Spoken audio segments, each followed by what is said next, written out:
গরমের দিনে টক মিষ্টি ঝাল স্বাদের একদম লোভনীয় আমের আচার বানাবো খুব সহজ পদ্ধতিতে। একবার বানিয়ে রাখলে অনেক দিন পর্যন্ত খেতে পারবেন ভাত, খিচুড়ি বা পরোটার সঙ্গে। তাহলে চলুন আজকের মজাদার রেসিপিটা শুরু করা যাক। প্রথমে আমগুলোকে ভালো করে ধুয়ে নিজের পছন্দ মতো সাইজে টুকরো টুকরো করে কেটে নেব। আমার আজকের আমগুলো একটু পেকে গেছে, তবে আপনারা যদি কাঁচা আম দিয়ে বানান তাহলে আচারের স্বাদ আরো অনেক বেশি মজাদার হবে। তারপর কাটা আমগুলোর মধ্যে পরিমাণ মতো নুন আর হলুদ ভালো করে মাখিয়ে নেব, যাতে প্রতিটা আমের টুকরোর সঙ্গে মশলাগুলো খুব সুন্দরভাবে মিশে যায়। এরপর এগুলোকে কিছুক্ষণ রোদে শুকোতে দিয়ে দেব। এতে আমের ভেতরের অতিরিক্ত জলটা একটু কমে যাবে আর আচার অনেক দিন পর্যন্ত ভালো থাকবে। এদিকে আমগুলো রোদে শুকোতে শুকোতে আমি আচারের জন্য বাকি সব মশলা আর উপকরণগুলো গুছিয়ে রেডি করে নেব। এই আমের আচারটা কিন্তু ভাত, রুটি কিংবা গরম পরোটার সাথে খেতে একদম অসাধারণ লাগে।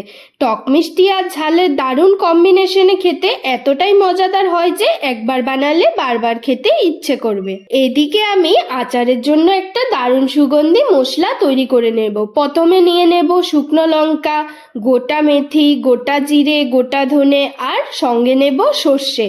সর্ষেটা আমি একটু বেশি পরিমাণে নিচ্ছি, কারণ এই আচারের সর্ষের ফ্লেভারটা খুবই সুন্দর লাগে। এবার একটা কড়াই গরম করে সব মশলাগুলোকে হালকা করে ভেজে নেব। বেশি ভাজবেন না, শুধু হালকা গরম হয়ে সুন্দর গন্ধ বেরোলেই হবে। এতে মশলার কাঁচা ভাবটা চলে যায় আর আচারের স্বাদ ও গন্ধ দুটোই অনেক বেশি ভালো লাগে। এই বিশেষ ভাজা মশলাটা দেওয়ার পর কিন্তু আচারের টেস্ট একদম অন্যরকম দুর্দান্ত হয়ে যায়। দেখুন মশলাগুলো কি সুন্দরভাবে ভাজা হয়ে গেছে। এখন পুরো রান্নাঘরটায় কিন্তু দারুণ একটা গন্ধে ভরে গেছে। এবারে ভাজা মশলাগুলোকে একটু ঠান্ডা করে নিয়ে মিক্সচার জারে দিয়ে সুন্দরভাবে একটা মসৃণ মশলার পেস্ট তৈরি করে নেব। এই পেস্টটাই কিন্তু আচারের স্বাদকে আরো অনেক বেশি বাড়িয়ে দেবে। এবার একটা কড়াই গরম করে তার মধ্যে পরিমাণ মতো সর্ষের তেল দিয়ে ভালো করে গরম করে নেব। আচারে সর্ষের তেল ব্যবহার করলে কিন্তু স্বাদ আর গন্ধ দুটোই একদম অন্যরকম সুন্দর হয়। এবার একটা বাটিতে আমি নেব গোটা জোয়ান, কালো জিরে আর গোটা সর্ষে। তারপর যে সর্ষের তেলটা আগে থেকে গরম করে রেখেছিলাম সেই গরম তেলটা এর মধ্যে দিয়ে দেব। এরপর সবকিছু খুব ভালো করে মিশিয়ে নেব, যাতে মশলাগুলোর সুন্দর একটা ফ্লেভার বেরিয়ে আসে। এখানে আমি ঝালের জন্য অল্প একটু মরিচের গুঁড়ো ব্যবহার করেছি। আপনারা নিজেদের স্বাদ অনুযায়ী কম বা বেশি দিতে পারেন। এবার তৈরি করে রাখা মশলাটা দিয়ে সবকিছু ভালো করে মিশিয়ে নেব। এদিকে দেখুন ততক্ষণে আমাদের আমগুলো সুন্দরভাবে শুকিয়ে গেছে। এবার সেই শুকনো আমের টুকরোগুলোও এর মধ্যে দিয়ে দেব। তারপর আগে বানিয়ে রাখা ভাজা মশলার গুঁড়োটাও অল্প অল্প করে ছড়িয়ে দেব, যাতে প্রতিটা আমের সঙ্গে মশলাটা সুন্দরভাবে মিশে যায়। আর সঙ্গে যে সর্ষের তেলটা গরম করে রেখেছিলাম সেটাও দিয়ে দেব।